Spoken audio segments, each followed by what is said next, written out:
Artificial intelligence is easily one of the most prevalent themes in all of science fiction. The idea that a machine could exhibit the same level of intelligence and sentience as a human being has captivated writers and audiences alike for decades. From an ominous computer system in 2001, A Space Odyssey. Open the pod bay doors, Hal. I'm sorry, Dave. I'm afraid I can't do that. To superhuman androids in Westworld. Turn the other cheek.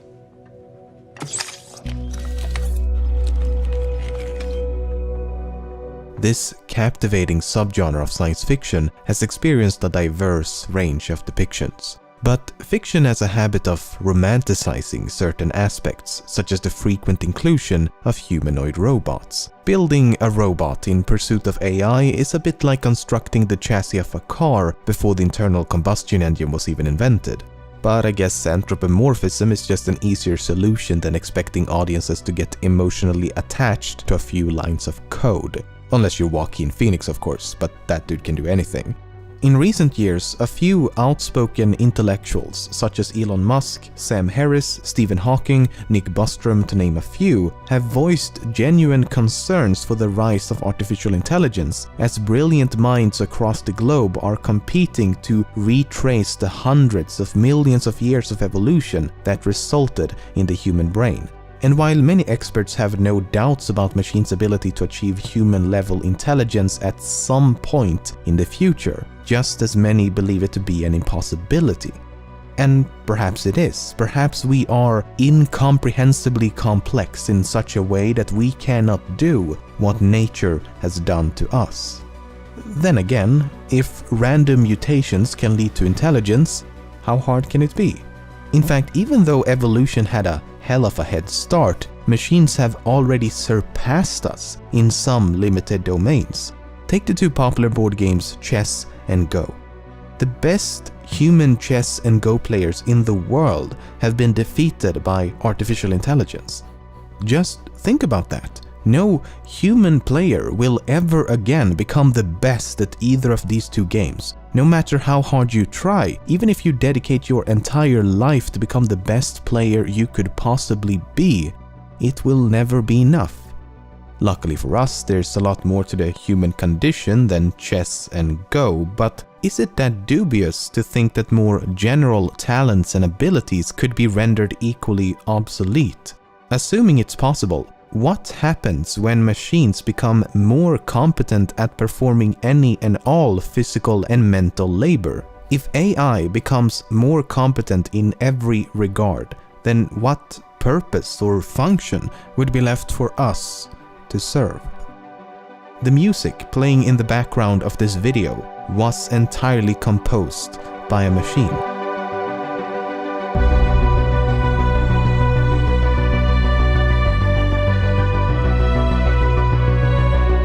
Here's another example.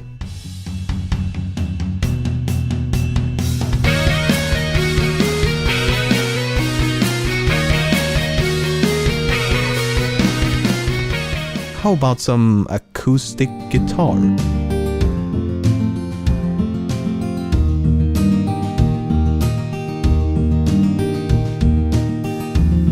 Or some drum and bass?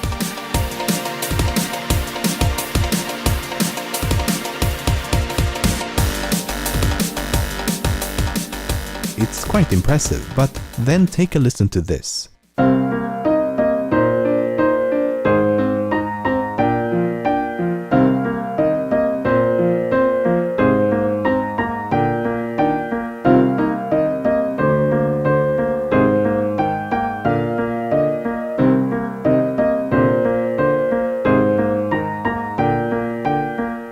This short and simple composition may sound rather unimpressive in comparison, but then consider this. This sound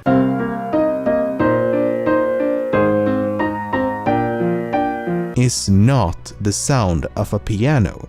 The sound itself, the waveform itself, was created by an AI in an effort to mimic the sound of a piano. Machines have also begun tackling the human language by writing poems. When I in dreams behold thy fairest shade, whose shade in dreams doth wake the sleeping morn, the daytime shadow of my love betrayed lends hideous night to dreaming's faded form. You know who would love this nonsensical mess of words that is inexplicably a real language? That's correct, the Danes. So poems may not be the best example, but news articles is a better one. Machine-written content has become so commonplace and so good that you've likely read a few automated articles without even realizing it.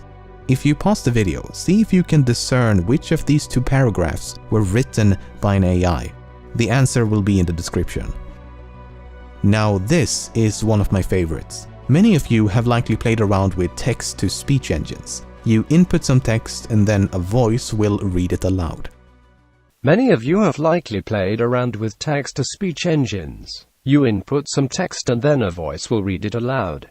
Please send help. Up until now, this has been accomplished by having a voice actor read a long series of sentences and words. Then you splice the syllables into tiny samples before attempting to stitch and morph them back together. Artificial intelligence can not only do this in seconds, but can also produce a more natural-sounding speech. Let's take a listen.